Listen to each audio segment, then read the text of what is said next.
All that happens when Roe v. Wade is overturned isn't that abortion is illegal, it's that we get to vote and do whatever you want to do in your states.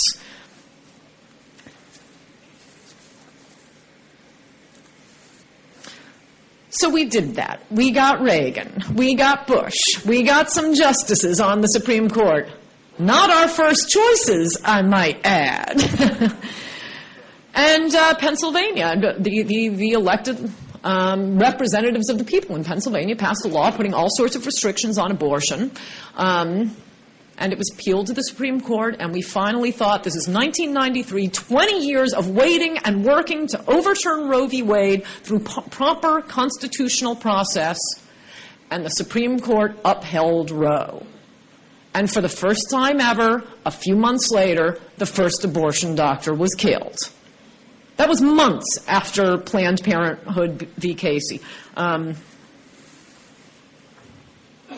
I am certainly not defending killing abortion doctors, but I can understand the level of frustration when nothing you can do can change things, when you can't persuade people, you can't have a vote on something. For all we know, we have won the battle of hearts and minds, as George Bush says. We have persuaded people, but we'll never know until Roe is overturned and we're just allowed to vote.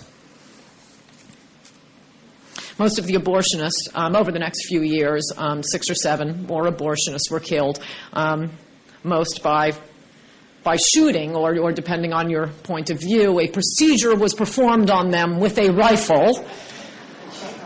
The total number of deaths attributed to Roe v. Wade now, I think, is 7 abortionists versus 47 million fetuses, as they call them. How ironic that a living document could produce so many deaths. 47 million to 7 is also a pretty good description of how the political battle is going, except for a few pro-lifers who erupted in impotent rage after Casey and killed some abortionists. Conservatives went back to the drawing board and came up with a new plan. How are we ever going to be able to change abortion policy in this country? And their new plan was the same as the old plan. We'll elect Republican presidents, we'll get our guys on the court, they'll overturn Roe, and then we'll be allowed to vote, and we can go persuade Americans, and we can slowly put restrictions on it. Well, that's why some of us were a little upset about the Harriet Miers appointment, or nomination, not appointment, fortunately. This is something we've been working for 30 years. We didn't want Bush's personal attorney being the one rolling the dice on a personal attorney here. And now we have the magnificent Samuel Alito, and it looks like there are only going to be, right now, I think there are only 3 Democrats who will vote for Alito. And if you did watch any of the hearings, you know what that's about. This is entirely about abortion.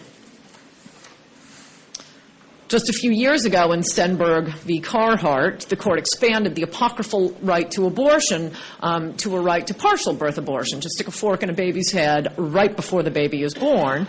The first lunacy just keeps being rewritten and expanded into ever more repellent constitutional rights, as they call them. At the risk of belaboring the obvious, the Constitution doesn't mention abortion. Now, admittedly, a lot of the minutiae of the Constitution is subject to interpretation by judges and justices. That's why we have judges and justices. We were supposed to understand, for example, that a right to speech would include a right to speech on the Internet, even though there was no Internet. We had to wait for Al Gore to come along and invent it. But the right to abortion is derived from penumbras and emanations, and there's no penumbras and emanations clause either. There's not only, this isn't the emperor's clothes, there's not even an emperor. If you begin with the law, you end up with ever more absurd, convoluted speech and ideas and ways of thinking. Arguments make no sense, Orwellian language rules, normal conventions are obliterated. The entire debate on abortion is like walking into a fun house, looking at the mirror, or listening to Bill Clinton describe his relationship with Monica. It's always the corner of the eye facts that tell you what's really going on with abortion. Consider the absurd Victorian locutions that surround everything having to do with abortion. Unborn babies are fetuses. Well, I don't think any pregnant woman says, "Oh, I felt the fetus kick today. I'm having a fetus shower. Here, come listen to your little baby brother fetus."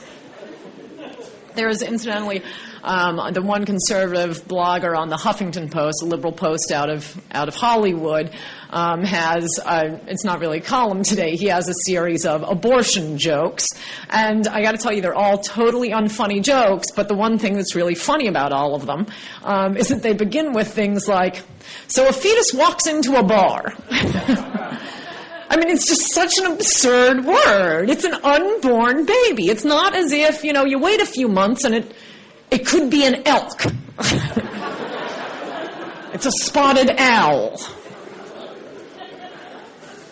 Abortionists, of course, are never abortionists. They're rarely even abortion providers anymore. It's usually just women's health care providers.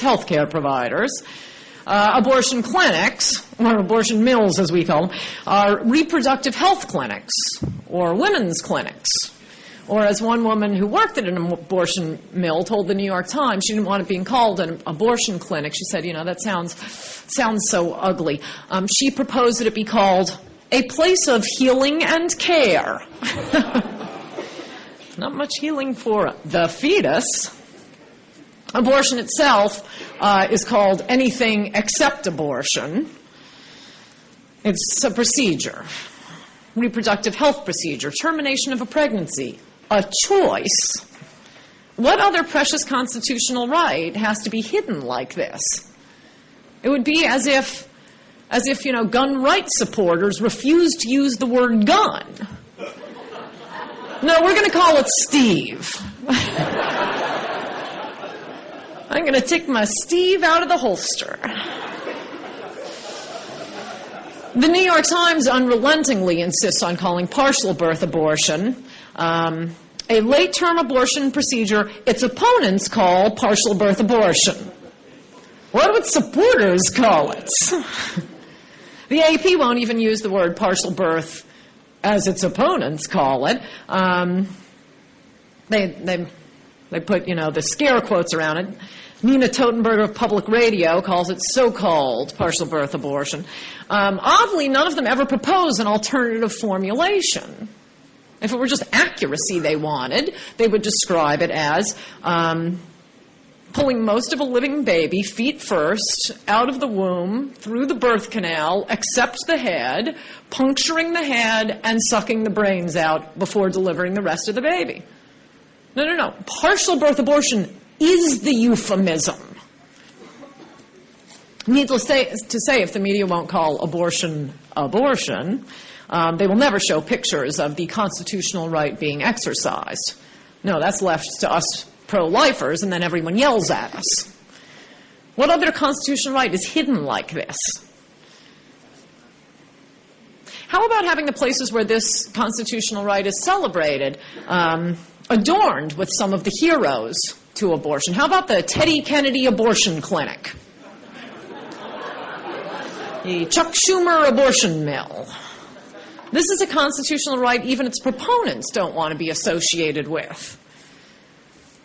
Perhaps among other reasons, because it doesn't exist.